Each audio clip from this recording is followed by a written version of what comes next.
nous, comme traducteurs, on est la voix des clients. On n'est pas là pour exprimer notre opinion sur quoi que ce soit.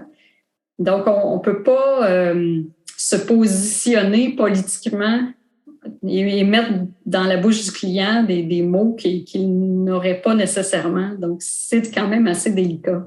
Il y a certaines langues comme l'allemand qui ont un genre neutre en plus du masculin et du féminin. Et si le français n'admet que deux genres, je ne pense pas qu'il faut y voir là une dictature de la binarité. Je pense qu'on peut exprimer des idées exemptes de discrimination fondée sur le genre sans contrevenir aux règles de grammaire et d'orthographe.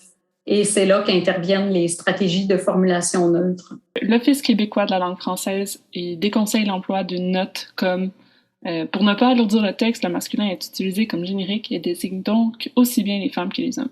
Que faut-il répondre aux gens qui disent que l'écriture inclusive rend un texte trop lourd? Par exemple, quand on dit « chère traductrice » et « cher traducteur », ça devient long. Si les doublons sont utilisés systématiquement d'un bout à l'autre d'un texte, là, je suis d'accord pour dire que ça alourdit le texte. Mais une fois qu'on a établi clairement qu'on s'adresse aux traducteurs et aux traductrices, moi, je ne vois pas de problème à utiliser le générique masculin dans le reste du paragraphe ou du passage du texte en question, où on peut recourir à d'autres solutions comme « ces personnes », la profession langagière, toutes sortes d'astuces comme ça qu'on peut trouver.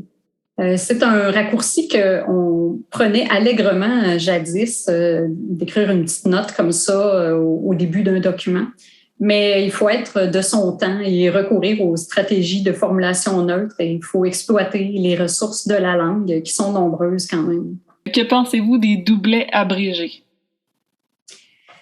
Moi, j'abonde dans le même sens que l'OQLF qui les déconseille, à moins qu'il s'agisse d'un contexte où l'espace est limité, comme dans un formulaire. Et là, le cas échéant, on utilisera les parenthèses ou les crochets.